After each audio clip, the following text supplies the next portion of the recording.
brown by the smoke of industry, an unchanging witness of nearly 4 centuries of change. Hardwick Hall, a seat of the Cavendish family and the present occupant, the Dowager Duchess of Devonshire. Since its last stone was laid in the year 1597, time alone has weathered the gaunt face of Hardwick. Spared by the hand of the restorer, unaffected by the swirling tides of history, the old hall stands perfect and entire, an untouched monument of the Elizabethan age and a living memorial to one of the most remarkable women of her time. Its builder, Elizabeth, Countess of Shrewsbury, known to legend as Bess of Hardwick. As one biographer called her, a woman of masculine understanding and conduct, proud, furious, selfish, and unfeeling. Bears her mark on every stone of Hardwick.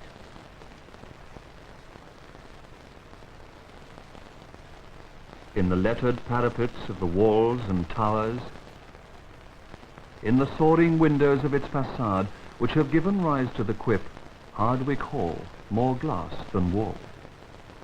This display of glass both proclaims Bess's ambition and the means by which she achieved it, for Bess took to herself 4 husbands. The first, the son of a humble squire, who left her a well-to-do widow at the early age of 13. The second, the rich Sir William Cavendish, whose children by Bess founded the dukedoms of Devonshire and Newcastle.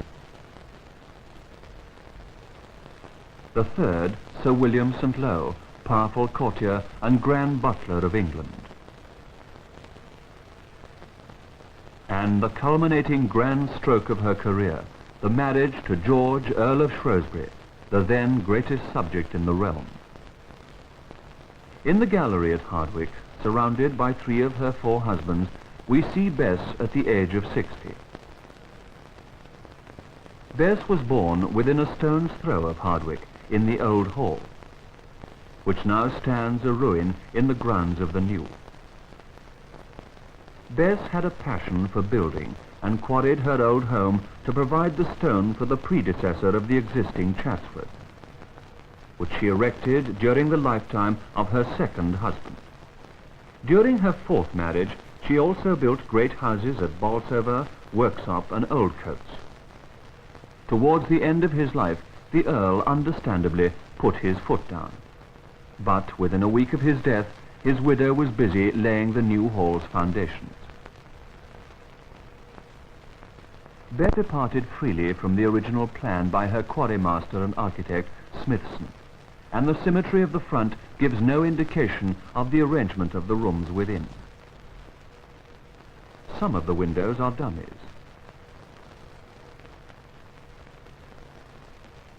Others are obscured or crossed by intervening floors.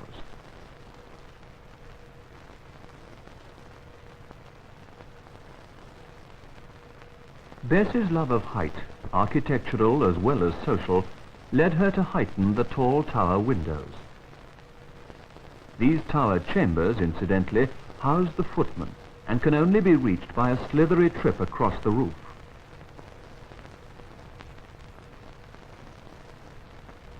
The colonnades filling the middle section of each front were originally designed to run the whole length of each side. But Bess curtailed them, precisely because she wanted the accent to be on the upper story. The entrance hall fills 2 stories and runs right across the building from back to front. It recalls the great hall of a medieval castle. Bess's craftsmen were as native as the material they worked, and the limestone fireplace and elaborate overmantel were the work of Abraham Smith, her master plasterer. The 2 antlered bucks are a feature of the Cavendish arms. The allegorical hangings covering the screens at the end of the hall were for a long time attributed to Mary Queen of Scots, who was for 15 years a prisoner in Lord Shrewsbury's hands, and most probably the cause of the jealous quarrel that led to Bess's separation from her long-suffering husband. The main staircase, with its wide stone treads and beautiful effect of light in its upper sections, is one of Bess's happiest inspirations. Here the tapestries have been specially woven to fit the ascent. The gallery runs the whole length of the east front.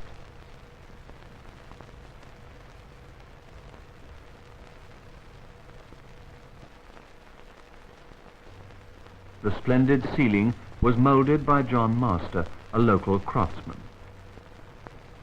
And the two overmantels representing Justice and Mercy are again the work of Abraham Smith. Here are many portraits in addition to those of Bess and her husbands. The first Duke of Devonshire, painted by Kneller, and Queen Elizabeth, who once put Bess in the Tower for 3 months to cool her ambition.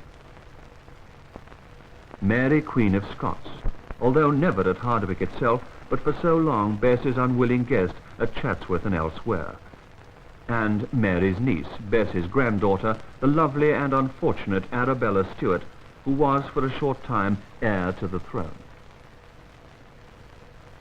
The drawing room, on the floor below, was always, as it is now, my lady's withdrawing chamber, and was designed to take these beautiful hangings.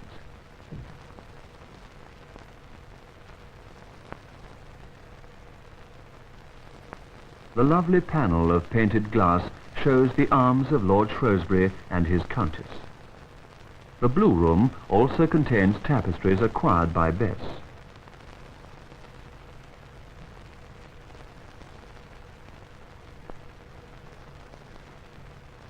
Initials on the bed embroidery suggest again the hand of Mary, Queen of Scots.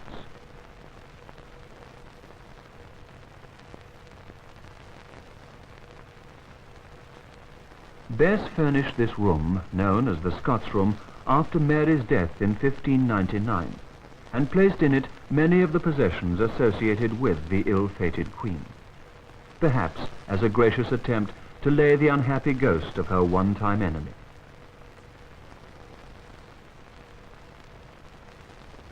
The state bedroom still retains its imposing hanging.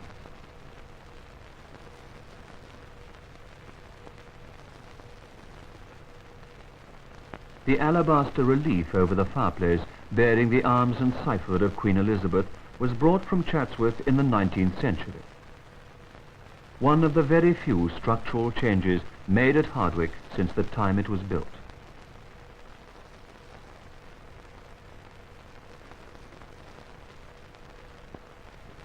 Connected with the drawing room by a gallery across the entrance hall is the present dining room, a favourite room of the family on less formal occasions.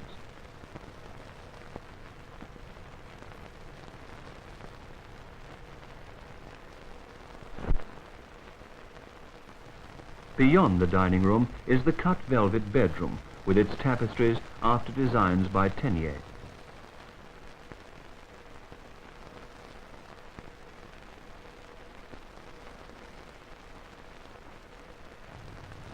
The most famous room at Hardwick is appropriately placed high, at the head of the main stairs, and is known as the High Great Presence Chamber. It has been called the most beautiful room in Europe.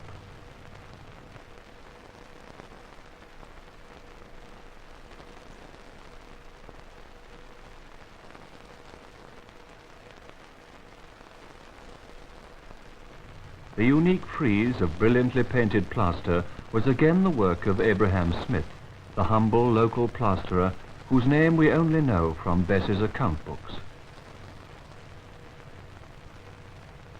Here is Diana among her maidens, and here Venus chastising Cupid. Smith also modelled the royal arms above the fireplace, the lion and the wyvern, not the now familiar unicorn, which didn't come into use until the time of James I.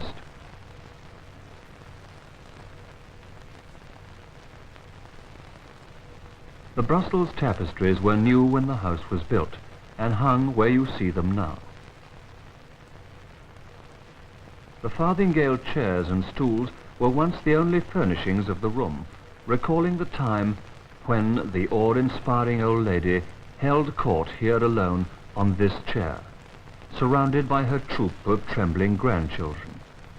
And here, for an instant, we can pause and see, preserved freshly in our own time, the true glory and splendor that was the Elizabethan age, called into being by that other Elizabeth nearly 400 years ago.